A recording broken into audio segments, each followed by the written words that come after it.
I think I rode 12 miles every day to school on a BMX bike just so I wouldn't get bullied and beat up. Hey, got something really cool I wanted to run by and let you know what's going on.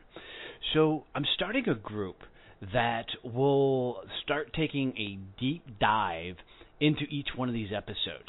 So we'll collectively come together and talk about the shows, talk about the guests. I'll be bringing back some of the guests to do some Q&A sessions and really take a further dive into their story, their journey, the episode, talk about, maybe some of the things you wish I would have asked on the episodes, do some Q&A sessions and the like.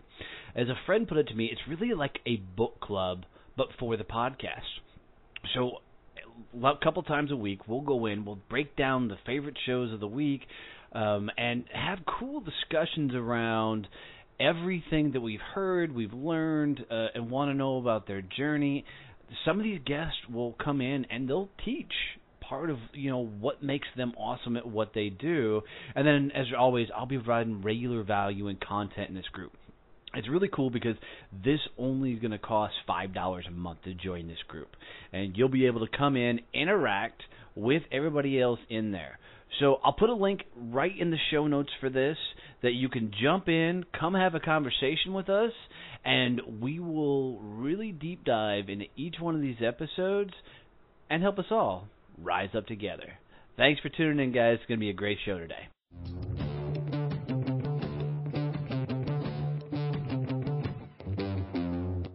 Having the show wasn't something I started out to do. But the day I found out somebody wanted to really sponsor the show was a really, really cool experience.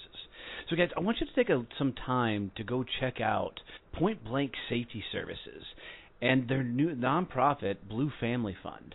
These guys are doing some really, really cool things. And Stacy McGovern, who's the CEO over there, has been a dear friend, and she was a guest on the show.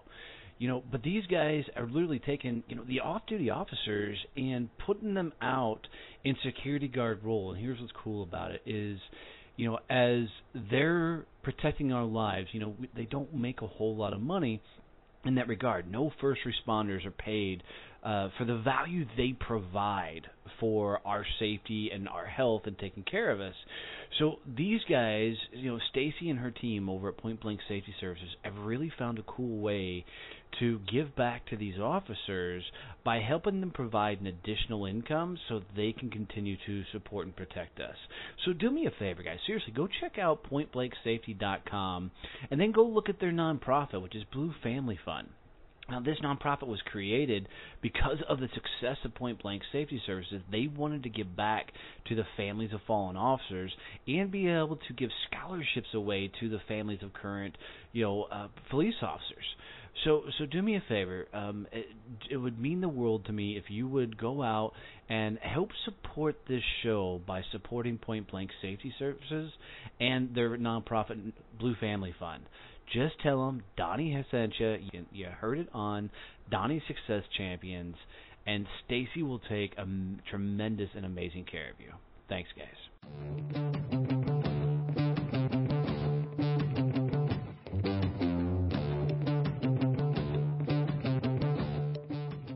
I have been looking forward to this episode for a while now. I'm bringing on Lance Footer, and I've just recently been introduced to Lance, but man, he's got a killer story. And you want to talk about overcoming adversity and going for it in life. This is the story that's going to do it. Sit back and enjoy as we talk about his comic books, we talk about cycling, we talk about everything he's done with his life. It's going to be badass.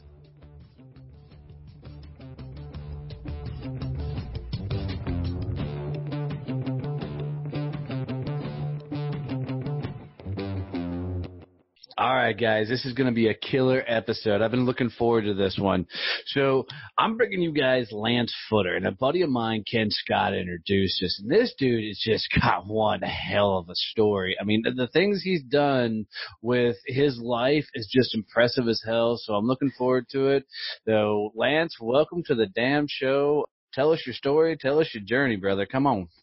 Thank you so much. Name is Lance Footer. Basically was born with low vision.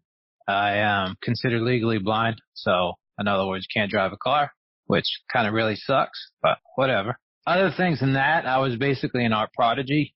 back in high school, they put me in Boston Museum of Fine Arts for drawing because I draw with a magnifying glass, 6 times magnification. So along that journey, you know, I started working for a T-shirt company back in the early 90s, and, you know, the T-shirt company basically told me that I was staff, and I had T-shirts in Iraq and Kuwait, and Desert Storm broke out. Wow. And it kind of sucked because I was the only artist, and I'm like, I'm just staff, really? And I just cleaned my desk off, and I never drew for anybody again for the longest time until about 3 years ago. I decided to bring a portfolio to a comic book convention. And, you know, other things than that has happened, of course, in between all that, but that was my main goal was, you know, I always wanted to be a Disney artist. You know, and that was the up and coming thing for, I guess my dream was to be a Disney artist and just be sitting at home working for Disney, but hasn't happened yet. So, right. So just to make sure I got it, you were born with low vision? Yeah. I mean, I've always been this way. Right. So you're legally blind, but you do have some vision. Yeah, I have vision, but it's just low vision. Like, if you see me at drawing, I've got a magnifying glass. I got my head to the paper because I have peripheral, but I can't see peripheral to draw well. So, I mean, I can see, I don't know what everybody else sees. That's the whole thing. You know, I don't know. Everybody's like, well, what do you see? I'm like, well, what do you see? You know, kind of thing. I'm like, fuck, I don't know what you see. You know? So I look at it that way is that I was born this way. I don't like using a cane unless I'm at the airport. That way I get some help because I've literally stood there and waited telling a guy at the airport that, you know, dude, can you tell me where my gate is? And he's like, oh, it's right there on the screen. And I'm like, I can't see it. He's like, well, it's right there on the screen, sir. You know? And I'm like, I can't see it. And he's like, it's right there, the screen. And he's like, I'm like, wait a minute, give me a second. I pull out my backpack and I take out my cane and I whip it out. I said, I have low vision. I'm legally blind. I cannot see it. Oh my God, you should have seen it. Fucking golf carts and people assisting me. So that's the only time I like to have the pity party. Right, dude. I'd have a hard time not milking it sometimes. Yeah, my wife said all the time, you need to have your cane with you. I'm like, no, that's all right. I'd rather run into a wall than have a cane. I'd rather be in the room when you ran into the wall. That way I'd have something to laugh at a lot. Oh, yeah. There's some funny damn stories about my hashtag blind guy issues. So I'm just saying. That's awesome. So what was it like growing up and going through high school and junior high school? I mean, I'm sure that was rough as hell. Bullied, basically. I can imagine. Bullied. Yeah. Junior high, all through school, because they didn't know how to deal with somebody with low vision. So, you know, either I'd have these giant magnifying glasses or, you know, I'd have these books that look like my little tiny vocabulary book that everybody else had. You know, mine was like 2 feet by 3 feet, you know, so I had giant books. So my biggest thing is I would always get picked on in school, so I would turn around and I would take books and I'd stick them in my backpack, and they'd weigh 40 or 50 pounds, and I'd get on my little BMX bike and I'd ride to school. And I didn't care because I have peripheral vision. I can see well enough to get around on a bike. And I knew the route. I was a military brat, so they literally had one of the bases that we lived next to had a hole cut in the fence, so I could go on the frontage road of the airport, ride all along the fence, and then just pop back out and be almost at school. So they all knew I had a vision problem, but that was my way of getting away. I think I rode 12 miles every day to school. Wow. On a BMX bike, just so I wouldn't get bullied and beat up, because that was the thing to do. You know, and that occurred all through junior high, and then during high school, I made it far enough that I knew how to fake it. So, you know, kids in high school never knew that I even had a vision problem. The teachers, there was like 4 teachers that knew, and one of them, of course, was my art teacher. But there was only about 4 teachers that even knew I had an art problem. Is it a disease base? That's what I wanted to ask. You know, is it just something you're just born with? I was told I was born this way, but I was also an Army brat, so I drank Brasso, which is a brass polish, because Brasso is red, black, and white. Red, black, and white is the same colors that stimulates a child. So I walked around the corner in the house, and I was adopted, and my stepfather was cleaning, military stuff, and I just downed it. And when I threw it up, of course, it came out every oracle it could come out of, eyes, nose, and they think it might have burnt my optic nerves even more. Oh, wow.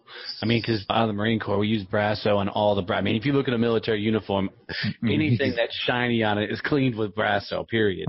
Don't drink it. Yeah, no, obviously don't drink it. I'm a kid, I'm thinking of, I got some Marine buddies of mine that probably did just because they're like that. Wow. Yeah. But as a kid, you don't know any better. No. I can't even stand the smell of that stuff, man. You open a can around me and I get half nauseous from it. Low vision, and you rode a bike for 12 miles. That's ridiculous. Yeah. You said it because you knew the route and the routine. Yeah. But what happened if you deviated from that routine? Were you able to see enough to be able to route back, or? Yeah, I got enough. But it was always, I'm very familiar with things. Like if I go to a hotel, I'll walk around the hotel and get used to where everything is so that I know where everything is. Like, here's an example. I went to Amazicon 6 in Delaware. Well, they decided that they were going to move a piece of furniture that I already knew the whole hotel set up. Well, they moved it because they moved the coffee makers because somebody was setting up at the convention there. Well, the bench wasn't there the day before, and, hashtag blind guy problems ran all over it, But it's just, I just get familiar with things. And once I'm familiar with things, like I'll go out now for a bike ride, and, most of my friends are like, as soon as I get home, they're like, see ya, because they know I know the route. Right. So when you bust over a piece of furniture like that, do you go off or do you laugh it off? Oh, it's just funny. It's just fun. It's just funny. I think the only way to deal with life is you got to roll with the punches, man. Take whatever you got and go with it. I mean, so you've been drawing for a number of years, and I can't wait to post some of your artwork in this episode because, dude, your stuff is legit. I mean, thank you. I don't know how your wife lets you only draw hot chicks, but that's funny. But you guys, just so you know, a lot of his artwork that I've seen is all in the comic book genre, and it's taking like the Disney princesses and putting them into badass poses, or taking the phenomenal comic book characters and making them just even 10 times more badass. How did that all come about? I don't like to draw guys. Guys aren't sexy to me. I don't want to draw some big muscle-bound guy because, to me, the woman's body is the most beautiful thing God made.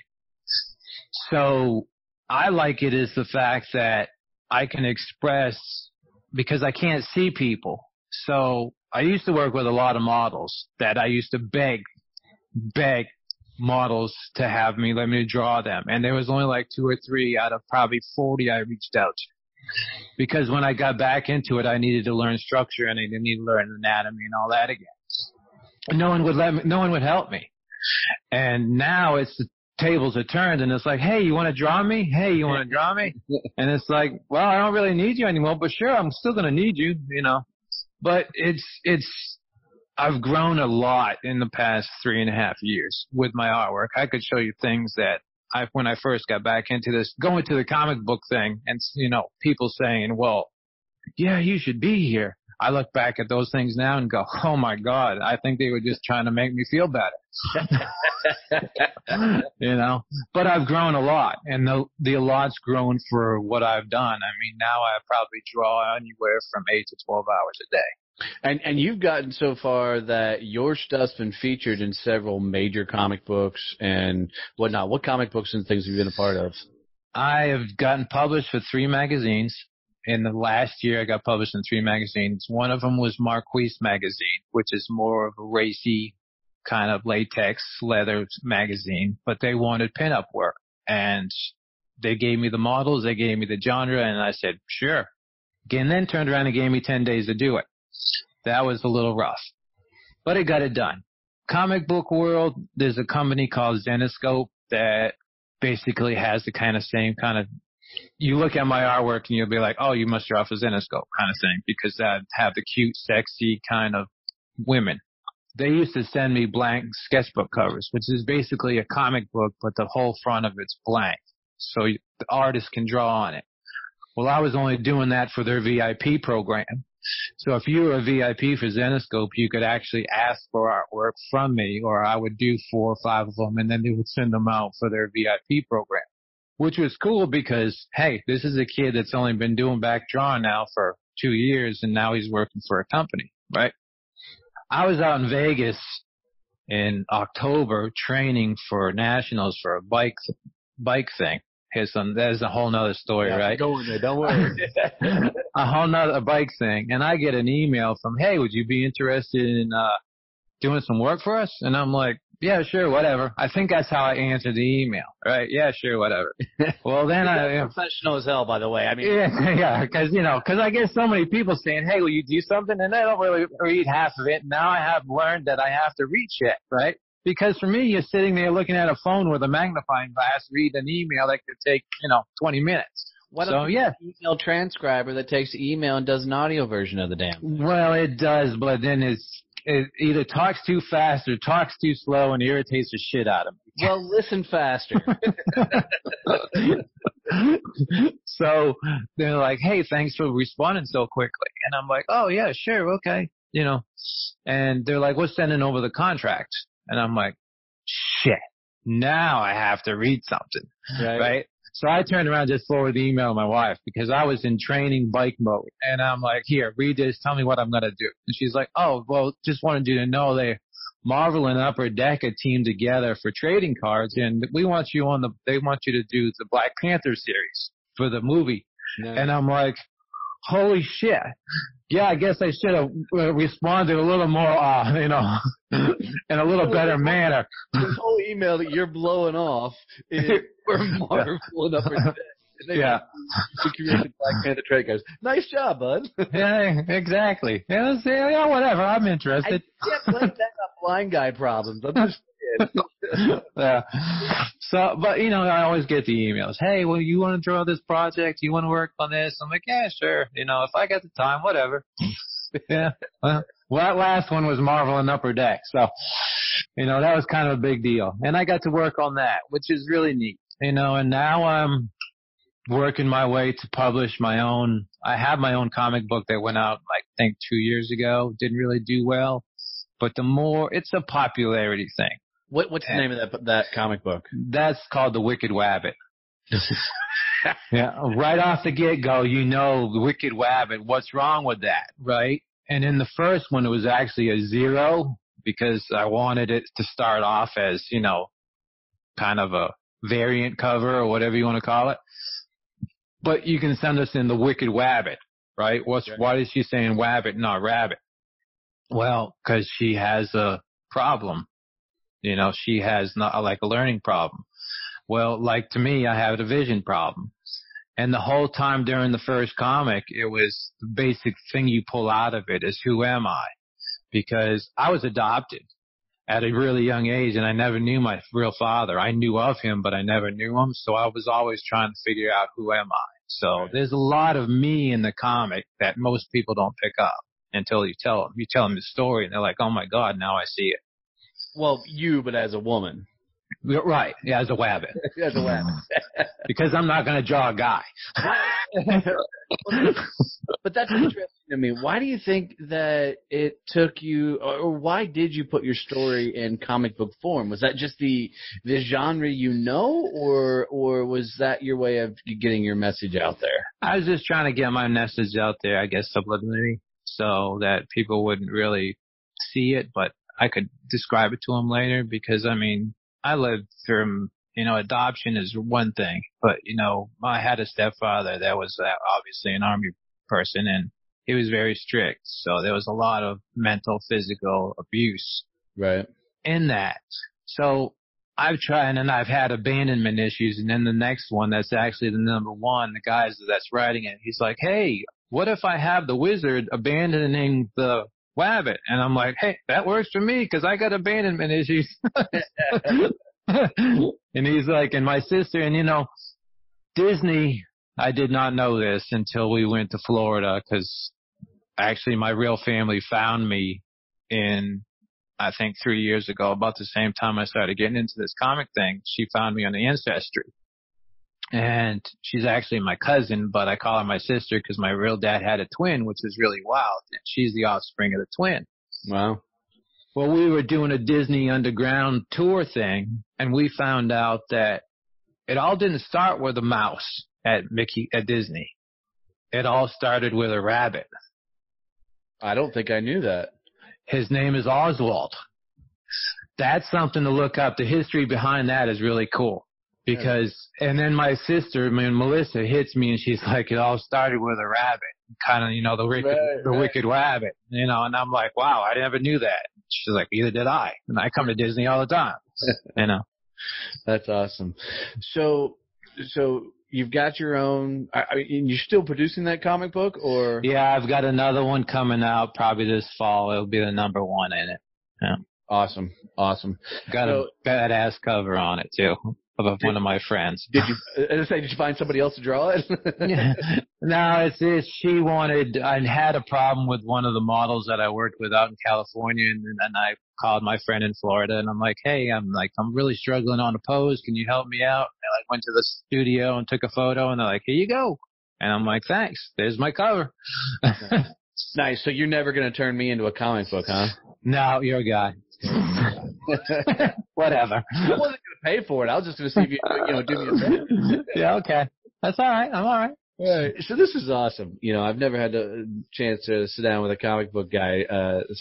Dude, your artwork is really freaking badass. I mean, it's good stuff. But that's only a portion of your life, right? I mean, I know a lot of people know you as the art guy, with the whole company, The Art of Lance Footer.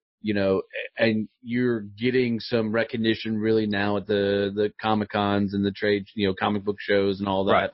But what else are you into? Because this is going to blow away the audience. What is your other hobby? Cycling. Cycling. Like on a bike pedaling. Yes. Competitively. So, competitively. So when I was basically, I'm about 180 now. I got all the way down to 165 right before Nationals in December of last year. And I basically was up to 350 pounds. The fat kid that got depressed and couldn't do anything, borderline diabetic. I basically remembered childhood and what the freedom felt like of getting on that bike and riding to school and riding in the neighborhood. And I'm like, I got to do something or I'm going to be dead at age, 35, 40. So I got on a bike at 350 pounds and I rode the same road back and forth every day, up and down the mountain. And then somebody came to me and said, hey, you ever thought of racing? You're visually impaired, considered legally blind. You can go race as a para-athlete. And I'm like, yeah, whatever. And I didn't really listen to it, and I'm like, well, maybe, and then I lost some more weight and got in a little better shape. And I'm like, well, they had a race here in town in Greenville. And I'm like, well, let me go see. It was just hand cycles. It wasn't even bicycles. And they're like, oh, well, you got to go see the person that's driving the bus in the BMC pro racing driver of the bus. And I'm like, really? I got to go see a bus driver. Right. And I go and meet the guy and he's like, yeah, we've got a camp that we have, once and twice a year. Would you like to come to it? And I'm like, yeah, sure. We're going to put you on the back of a tandem and basically, you got to work as a team and you're going to, race bikes. That was all great. So I went to the Olympic Training Center, lived there for 10 days, I think, during the camp. Basically, after that, came home, kept going back to the camp. I actually lived at the Olympic Training Center for a while during the wintertime. So went and raced tandem bicycles as an independent. Now, let me understand that. So tandem bicycle racing, so that's two people on one bike. Yeah, I'm on the back. You're on the back. Does the person on front, can they fully have their vision, or? Yeah, they fully have their vision. Thank God. So you guys are double pedal power, which, I mean, I've seen tandem bikes, but it's usually in vacation of, right. an overweight husband and wife, puffing their ass off trying to get, down a beach sidewalk or something. Right. We're hitting speeds on a tandem 50 to 60 miles an hour. Yeah, that's insane. Yeah. And that is, so you have to have a sighted, he's called a pilot. Okay. I had some really good pilots, and I've had some really bad pilots because there's a lot of ego combined of having a guy sitting that close to your ass right on the back of a bike, so they all want to do it, but I'm still looking for another pilot. But usually the best bet is you find an old pro racer and you stick them on the front of the bike, basically. But I basically started as an individual and I'm going to these national events and tryouts and, here and there. Lived in San Diego for some time at the Olympic Training Center out there. Basically won, I think our first race was on the track. I have my shirt. I didn't know it. I thought this was going to be a video.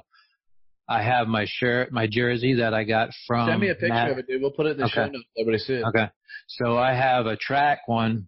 I became a national champion, which means basically in the United States, I was the fastest blind guy in the United States. How cool. Basically went to a world competition in Aquascali, New Mexico, and became 9th in the world at one time. Since then, went back and won another road championship and another track. I hold 3 national championships in the United States and raced all the way to Team USA. I was on Team USA for almost a year and a half. Nice. How'd you guys do on Team USA? It was a blast. There's a lot of politics, but, it was cool. Every time I'd go to a group ride with, on a single bike, I would go on a group ride and, it'd be like, oh, he's getting his USA shit. We're screwed because people don't realize when you're pushing 400 pounds on a tandem and then you get on a regular single bicycle, you're flying. Right. Because you're so used to pushing 400 pounds. Right. So it was cool going to the bank with the Olympic check, hey, look, can you cash this? And they're like, where did you get this from? Huh? This is how I get paid every month, from with Olympic rings on it. So I was actually, Olympic check. I didn't even know that was a thing. Yeah, Cyclist. It's bad because the United States doesn't take care of their athletes. Let's just put it that way. I think I made $600 a month. Boom. That's enough to live off ramen noodles and pork and beans. Exactly. Shit you can't eat when you're a pro cyclist. Right. So it was neat because I had that adventure. I was a contender for Rio. I still have that paper that they sent me that said I was in contention. I was going to try for 2020 Olympics, but me and my pilot that I had out in Vegas, we just couldn't see eye to eye. He was ex-military, so he was very verbally abusive mentally, and I didn't need that anymore in my life after having a stepfather that was the same way. Right. So I was done, and now I go out here and I play bikes on a single bike by myself because I know the roads just like I did when I was a kid. If I go down a new road I don't know, I'm screwed because the roads I know, we basically live almost in North Carolina. Okay. So where I ride is protected because there's a reservoir. So it's patrolled with a state truck. Oh. And yeah, so that's about the only traffic that's up and down there, maybe occasional car. So I was wondering with traffic going by, how does that affect your riding? Okay. That makes sense. Yeah. So that's my home. That's my sandbox, as I call it. Nice. So you basically lose the weight of a full-grown man through bicycling and work your way all the way up to 3 national championships, 9th in the world at one point, and are on the Olympic team all through this. Through this. Yeah. What does it feel like to look back and say, holy shit, look what I've done? Well, to me, I'm still not finished, and I have other people that ask me that question, and it's to me, I've strived to do what I wanted to do, but I'll never stop because people say all the time, well, you can't, they told me I couldn't be a professional athlete. You can't do that. You can't be a comic book guy. No one's going to want you because you have low vision. You won't be able to pump out shit as fast as everybody else. And I'm like, dude, I'll pump it out just as fast as anybody else, and it'll be better because my eyes will be straight. They won't be one up and one down, But my biggest thing is, the can't part. You can't do that. You can't do that. And I'm like, you tell me I can't, I'm going to prove you wrong. That'd be like somebody saying tomorrow, well, you can't go be a professional go-kart racer or something. I'm like, you don't want to watch me? Do you think you got that tenacity and grit because of the blindness, or do you think you were born that way? I think I was born that way, but it's helped out a lot having that. And basically being able to come out of, no pun intended, Ken Scott, came out of my shell. Okay. So people who don't know, Ken Scott introduced you. And Ken was, I think, Raphael in the Teenage Mutant Ninja Turtles. Yeah. And back in the day, and I'm going to get him on the show one of these days. But that cracks me up. So basically, Ken's a dude in a cosplay outfit. They're gonna hate you for that. Yeah, he is. So, but yeah, that's my biggest thing is can't, and it's I don't know. I want to do more. I work on cars. I love the working on car part. Oh, that has to be interesting. So you're gonna have to be having a magnifying glass because I was a mechanic in the Marine Corps, and I always tell everybody I'm a government-trained mechanic, which means I don't know shit about being a mechanic. But those parts, they're tiny. And then especially you throw grease and everything else in the mix, and, you always get that bolt that will not come off unless you torch it. What's it like working on cars? I enjoy it. It's kind of like a getaway. I'm a Mustang guy, tried and true, so I have a couple Mustangs that I like piddling with. It's just something else that somebody said I couldn't do, and I was racing them. No, I've been asked that too, because I guess you can go to a drag strip and they will let you run down a drag strip, but because that's a straight line. Right. I couldn't race during the day because of my eyesight, but at nighttime I can see better because the light refraction is gone from the world. Interesting. Okay. So that when the Christmas tree lights up at night, I actually in Epping, New Hampshire, went to a thing and sat in my buddy's driver's seat of his car, and I actually had a faster reaction time than most pro drivers. Because the Christmas tree, like for the Christmas tree for the stand for the say yellow, green. Yeah, for the drag strip. Yeah. Gotcha. Yeah. And that's just because your eyes are more focused in on looking for the lights. That's interesting. Yeah. Wow. So your biggest dream is to go work for Disney. Yeah. Why is that? I don't know. The comic book thing is great, but you have to have a name. And that's what's really kind of sad, because most people, once they hear my story, they'll come by my table. And, I can go to the comic book show and I can set up and people come by and they're like, oh, wow, that's really neat. And I used to have a sign that said, I don't want to inspire, I want to motivate. Lance was born legally blind.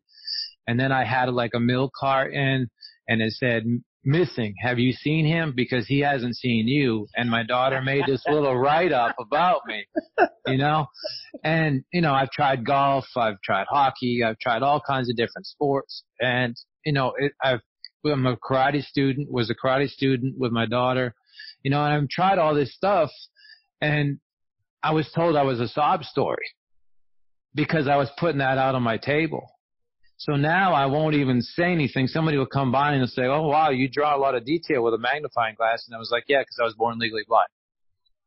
And they're like, do you have corrected lenses? I'm like, yeah, this magnifying glass. And they're like, oh, my God. And the number one question, you drew all this? Right. I don't have fairies. So, but the comic book scene, I'd love to be into it as long as you get the first cover. As soon as you get a first cover to anything, people start to notice you. People start waiting in line to get your autograph. What does that mean to get a first cover? To get a cover, like a published cover from like Marvel or DC. Okay. Something that they can go to the store and they can buy is the biggest thing. Well, lately what about Wicked Wabbit? Can't you buy that in comic book stores? You can't buy it. It'll be just an independent published thing from me. Okay. Yeah. It's only through me. And like the Zenescope stuff that I did, it's only through their VIP program. You couldn't go to their store and buy it. So it kind of sucks in that way that I've done so much work for that company that, you can't really go to the store and buy it. But I mean, the ultimate goal would be to have a cover, but I have the imagination to work at Disney. And that's where I'd always want to be. So what happens when Disney comes to you and says, hey, we love your stuff, we want you to work on this feature, but you got to draw a dude? Well, I'd have to learn really quick, I guess. But you got to think, all the princesses aren't princesses. I'm just saying. But yeah, that's the ultimate goal. I have a rejection letter from Disney because I'm actually friends with one of their old artists that worked on the 101 Dalmatians. He gave me some original artwork because he saw me drawing with my magnifying glass, and he loved my Cruella de Vil print that I had, and he's like, I worked on that for Disney, and he's like, this is the channels you need to go through. And I went around the world and sent artwork. I didn't send an email. I'd rather have somebody pull something out and they can look at and say, oh my God, this is cool, But they actually sent my artwork back, and they were supposed to throw it away, and I got this really beautiful denial letter from Disney. So, someday. You know what? Did you frame that letter? Oh yeah. Everybody's like, why? And I'm like, because it's from Disney. Hell yeah. Well, that's history. At some point, when you're drawing for Disney, you get to look back, and when people, start saying, hey, you're the overnight success, and you killed it, you're like, look here, assholes. Yeah, exactly. Letter of me not making it. That's the real story in everybody's life. So the origination of it all before it finally breaks loose and they step into what everybody determines as success. Yes. Yeah. They don't see the struggles beforehand. Absolutely. And that's just like me cycling. They know how fast I am out here on a bike, and I'm doing 200 miles a week. But they don't see when I used to train for 6 to 8 hours a day on a bicycle. Right. They didn't see the struggle to get there. Well, why aren't you in the group ride with all your friends? Because I'm training. They don't see that struggle. And then me having a vision problem, they don't see that struggle. And I think it's interesting that at your tables, when you're signing your art and your comic books and things like that, you had to take all the blind, all that kind of stuff on there because it led to too much sympathy. Yeah. I'm going to challenge that a little bit only because, our story becomes our success. Right. Where we come from is our success. And I think that that's empowering, not sympathy. And I think if you own that and show the world, hey, this is what I'm able to do because this is my story, I think you'll go a hell of a lot further and you'll get a lot more PR. Right. Okay. I totally put it out there. Yeah, well, there's other comic book guys. They're like, well, we've been in the business for 20 years, and, this is what we're done, and we put in our time and all this. And I'm like, dude, I'm 51 years old. I was in art school when you weren't even born yet. I'm like, what do you mean you put in more time than I have? Well, I'm always up the thought process is, dude, that's your fucking story, right? Exactly. Don't put your shit on me. I mean, if you're only at the level you're at, maybe you suck. Maybe you're not as great as you think you are, but fucking it. If I'm going to go for it and just shut up and get out of the way. But there's a lot of people now. It's not what you can do anymore. It's who you know. And that's kind of sad. Well, it's interesting. Life is not about who you know. It's more about who knows you. Yeah. Right? Because you've gotten your brand out there enough, you've gotten your name out there enough that in the right situation, somebody goes, I know Lance Footer. That's when the game starts changing, is when people start bringing your name up for you. Right. And that's networking 101 at its finest. Right. So where's all this taking you, man? I mean, you're a national ranked cyclist, and now I know you're doing it for mainly hobbies now. You've got the second when's the next comic book coming out? Probably out this fall. This fall, okay. Yeah. And it's the Wicked Wabbit Volume 1? Yeah, it'll be issue 1, yeah. Okay. And do comic books typically come out that way? I'm not a comic book guy. Sometimes if you're a big name, they come out every month. They come out, 4 a year kind of thing, 3 times a year. It just depends on. Some of them could, like Zenescope, they'll have a comic book come out and it will be, well, here's a variant cover and here's another variant cover and here's the Z-rated version, that's, naked. So. Right. So explain that also. What's a variant cover? A variant cover is usually something different on the cover, like if you had like Alice in Wonderland, just say a real sexy, cute Alice in Wonderland, right? And then everybody's in Wonderland, I think, sexy and cute. Exactly, cute, sexy Alice, kind of like that one. But they'll take it and a variant will be, okay, well now they gave her, instead of her dress, she has on lingerie. Okay. And then, like a Z-rated one, she'll be naked and they'll have, or the next one she'll just be in her underwear, or the next one she'll be totally covered, totally naked. Gotcha. So it's just a variance of different colors. Like me, I was going to have a cosplay for the Wicked Wabbit 1. I was going to have like an original art cover, which I haven't decided if I was going to do yet. And then I was going to have a cosplay cover, since the model that I used was a cosplay model. Gotcha. So that I could have, like, out in Texas, I have a friend that's a cosplayer, and she's got, like, a lot of followers, and I was going to put her on a cover, so I'd have, like, one in Texas, one in Florida kind of thing, so I could go to different parts of the U.S. and, sell my cover and have them with me. Gotcha. Love that. So it's a variant. I want to meet her, too, by the way. Yeah. I'd love to get her on the show. But right. So I'm pretty sure you and I talked through Facebook that I'm getting one of the signed copies of the Wicked Wabbit. Always. Yeah, I'm really looking forward to that.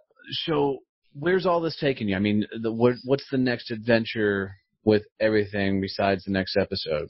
Basically, I'm just getting invited to comic book conventions as a guest, which is really cool. I'd like to be invited to more of them as a guest, because financially, to pay for, say, $300 for a table, and then you got hotel, and then you have airfare sometimes, it's pretty expensive. You got to think of how much prints at $10 a piece you have to do to cover all that expense. You know what I mean?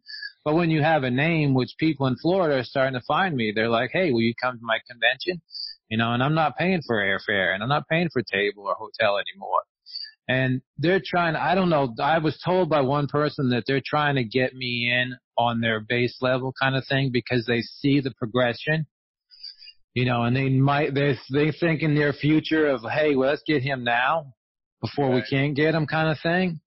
And to me, I'm grateful for it. I'm truly honored that there even thought process is that way. Right. But my biggest thing is I'm going to keep training. Maybe I'll find a pilot and go to an Olympics someday. If not, I'd like to win a couple more national championships. But as far as the art department goes, sky's the limit. I wanted to say Lance Footer under my portfolio instead of Zenescope and Marvel and Upper Deck. I want to say Disney. Right, as I say, so eyeballs on this. That's awesome. I know through your life you have overcome a lot of shit and kept plugging along. What do you think keeps you up and motivated and running and gunning? Because, every time you bump into somebody, you have to explain, I got low vision, or, that always comes up. What keeps your temperament up? What keeps your attitude up? How do you stay encouraged? I got great family support. My wife and daughter are great supporters. Since I met my, cousin Melissa in Florida, she's taught me different ways of thinking about things, because I battle every day with throwing in the towel. Every day. Just say, I'm done. Artwork, I'm always be a starving artist. And that's the hardest thing is, I struggle every day. Every day I sit there and I'm like, I'm just going to post something on Facebook and I'll be like, I'm done. Sorry, anybody I owe a commission to, I'm sending you money back. I'm done. But, so I'm in the back of my head, like today, the interview was for one of the times we could talk was for July 6th. Well, right. Today is the day I lost my real father on the July 6th, and I lost my grandfather on the same day. Mm. So when I told my sister, I'm like, guess what times it is? And she's like, what? I'm like, July 6th. She's like, that's the day you have to have the interview. But she's helped me a lot. I like her a lot. Yeah. She's helped me a lot. She's helped me think of things differently, and I've grown from knowing her. And, the whole time during my life, I was, who am I? And she introduced me to who I was. Every day, though, is a struggle, and I battle with it every day. I battle with my weight. I battle with cycling. I battle with art. And it's just, you got to keep going. Life's too short, Right. There's people that come to the shows and, I can hear really well. And people will bring a portfolio and the other artists will just be like, oh yeah, this is really good. And they'll look through it and they won't even pay them any attention. To me, I sat a little boy down at my table and we started drawing. It's the point of giving back. I mean, I coach cycling for free to 3 or 4 people. You know, I coach a guy that's 55 years old how to draw pinups because he's always wanted to draw pinups. I'd love to be a teacher. I'd love to go. I was actually asked to go to Penn State back in '86 to teach art. But there was a thing called alcohol that was a lot more important back then. Well, why don't you pursue that now? Teaching? I'd love to. My biggest thing is getting there, travel, driving back and forth. How do I get to school? You know what I mean? Because I can't get in a car. I can drive my bike, but that's going to suck on rainy days, right. You know, or the winter time. But I don't know. I'd like to teach. I'd like to give back to somebody that wants to learn. I'd teach anybody if they wanted to learn. This just popped in my head. What are your thoughts on self-driving cars? Oh, I can't wait. I cannot wait. I cannot wait. Yeah. When the Tesla came out and started driving by itself, and that's why I think they're cutting all the trees black away from the road so everybody's on GPS, so everybody's car can be self-guided. I'm like, sign me up. That's literally a game changer for your life. It's about how you're able to commute, get anywhere you want, whenever you want. I mean, I never thought about self-driving cars in that aspect. I just thought of the convenience that, hell, I could do my podcast while going down the road. Yeah. I never thought about it, you know, somebody who's legally blind or completely blind, right? You know, having easier access to wherever they want to go. Wow, that's awesome. That's really cool. Tesla should start promoting that. I need a sponsor from Tesla. Right? Dude, that's awesome. That's awesome. Man, Lance, I got to tell you, brother, I've really enjoyed having you on the show and hearing your story. And I love the fact you meet people that are differently abled. They have, you know, something going on in their life, whether they've, you know, have a degenerative disease or they are legally blind, whatever. And they can be a little dark, man. They can be a little bit depressing, this, that, and the other. I love your humor, brother. You know, every time you and I have talked, it's turned into some smart ass. Always. But I truly, truly appreciate that, man. I think your journey is going to continue to be a spark for others as they go on theirs. You've got one hell of a story to tell, and I think you're going to be inspiring generations to come as you can keep running, brother. So keep at it. I will. I'll try. Right. So this is how I like to end every show. And I hang some people up with this, so be forewarned, all right? So if you were going to leave my audience with a thought, a phrase, a statement, something they could say or carry with them as they're going on their journey, especially when they're stacked up against it and they need some inspiration, motivation, what would be that phrase or statement you would say use? So if I was in the audience not being interviewed, is what you're saying. Yep. And what if you were just talking about me? I'd be like, hey, I got to go find this Lance Footer guy and chat. Right. You know what I mean? Yeah. I don't know. I appreciate our time. I appreciate, you know, the thoughtness and the caringness that you gave to even have this interview with me. As far as something that I would take from the show, I would take our friendship. Awesome. Because I think once besides just talking this way, I believe if we started hanging out, you'd probably be over here. I'd be at your house every day. Right. I agree. But I was told I was infectious. Well, I'd personally move the furniture around down here. Whatever. I can see that happening. And I got a farm, dude. So, you know, just go there. I want to see you one time try and make it through the goat yard. That was Ken. Ken was like, I have a Willys Jeep, and you know, my wife drove the Willys Jeep, and we went out to a field and took pictures near a great mountain backdrop. And Ken goes, "You drive?" And I'm like, "In the field." No trees. There's no trees. I can't hear shit. Besides my daughter's Jeep. Yeah. I can't imagine being the guy in the passenger seat of that Jeep. That I might be a little puckered at that point. Well, that same thing with the guy beside me on a bicycle. He's like, "So you see peripherally. So if I drive in a ditch, it's like I'm coming to the ditch with you." Well, and that's what I meant to ask earlier. Have you had any big major wipeouts? Yeah, I still have 3 broken ribs. I went up a mountain, came back down the mountain, and there was a tree across the road, and by the time my vision saw it, I locked up the tire and basically went through the tree that was down, and it was a big old oak tree, and came through the tree and snapped my GoPro off my handlebars. I mean, ripped my sunglasses off, and I was cut from head to toe. I took all the impact on my ribs, and I have such an expanded rib cage that when my ribs went back, they went on top of each other. Jeez. So unless I want surgery to pull them back and staple them or whatever, I'm like, yeah, I've crashed 3 times so far, really bad. So.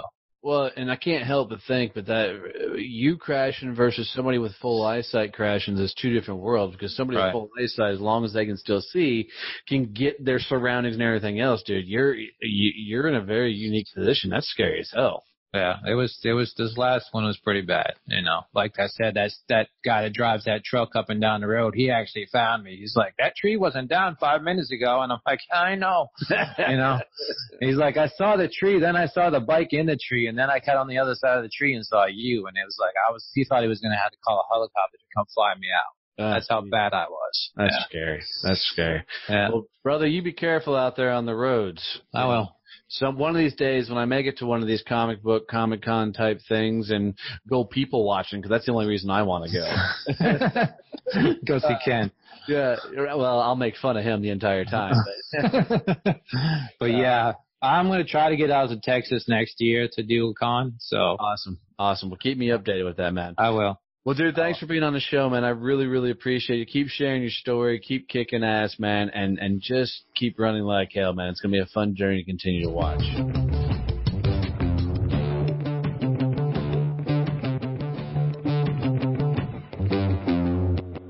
You know what, guys? Really, thank you for listening to this episode. I really appreciate it. It's a lot of fun putting these together. I wanted to make sure before we get out of here that you knew what we were doing with social content. What we found was because of the podcast, we have a unique way of helping you get your social content out on a very easy way. What we're doing is we're interviewing people, and from that interview, we will capture a lot of information that will then be turned into videos, memes, articles, all things you can use for your social content. I know, like for me, one of the biggest struggles I had was, what do I put out there? What do I say on a regular basis? Well, we'll help do all that for you. So if this is at all of interest to you, reach out to us and let us help you grow your social media channel. I can tell you I did this for my business, and my social media is completely taking off. My Instagram, since I started doing this, jumped to over 10,000 followers, and it continues to grow. So if this is at all of interest to you, check the bottom of the show notes for the link that says, Get My Social Content Done right now.